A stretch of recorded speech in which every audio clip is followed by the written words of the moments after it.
Alors, mon vieux 1056, il m'a donné bien du souci ce week-end. J'ai réellement cru que le joint de culasse avait cassé. En réalité non, c'est pas le joint de culasse, mais c'est pas mieux. C'est... Ah oui, là ouais, il a 11 000 heures, hein. C'est-à-dire que c'est l'équivalent d'une voiture qui aurait 500 000 km. Mais il marche très bien autrement. Donc en fait, d'après mon mécano, c'est la pompe hydraulique qui est à l'avant du moteur, qui est reliée au bloc moteur par un arbre. Et à la jonction de cet arbre, les joints sont morts, sont usés. L'arbre est probablement usé aussi. Et du coup, il y a une fuite. Vous voyez, avec les copeaux dessous, hein, j'en profite pour vous montrer quand même, avec les copeaux dessous, la litière elle est relativement sèche. Hein. Donc là, je vais en mettre un peu. Je vais repasser au copeaux cette fin de semaine, dès que j'ai le temps, parce qu'il faut quand même le temps de...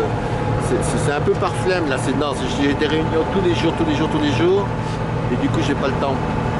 Mais dès que j'ai fini retrouver mon rythme de travail normal, là je vais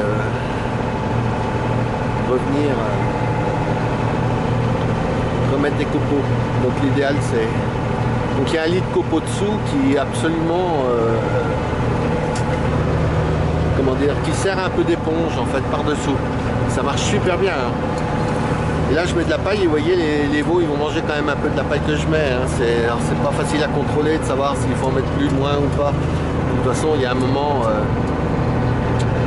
s'ils mangent assez de paille, ils mangent forcément moins de foin. C'est un peu compliqué à gérer.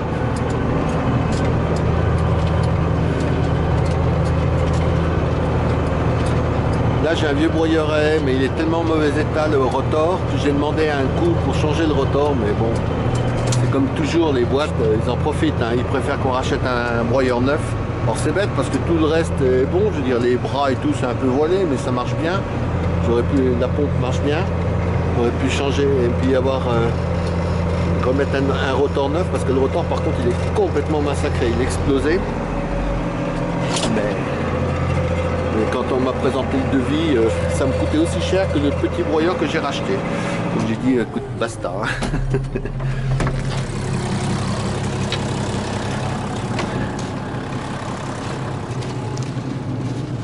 La pailleuse, elle est vieille, mais elle est en très bon état. J'ai toujours entretenu, j'ai changé le rotor il y a 2 ans.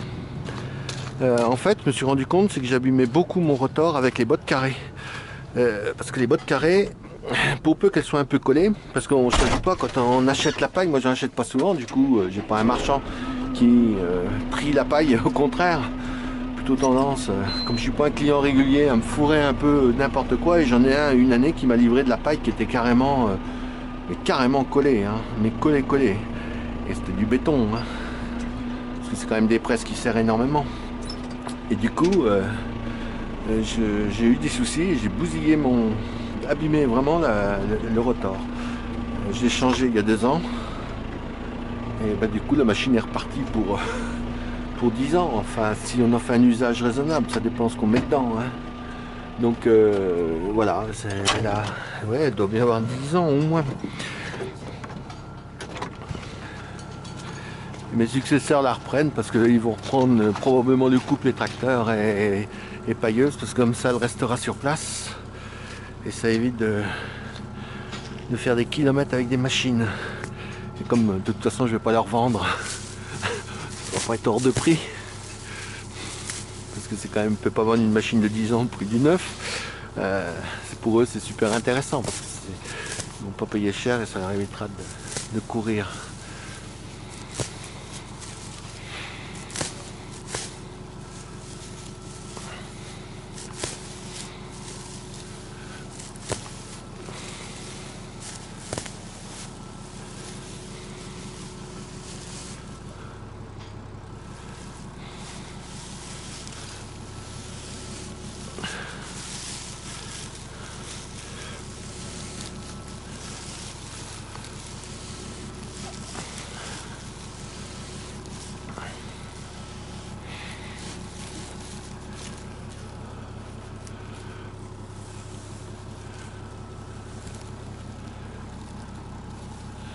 Donc voilà, je récupère les ficelles là, je les mets directement dedans parce que ça me gagne du temps.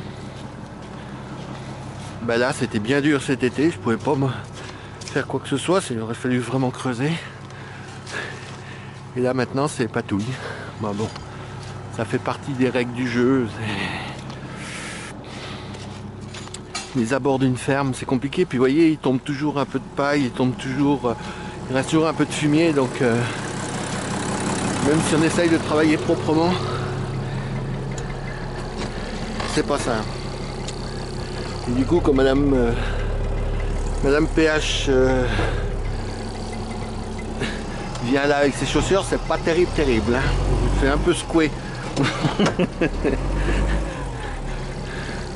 Par contre, Hugo avec ses petites bottes, lui, il n'y a pas de souci.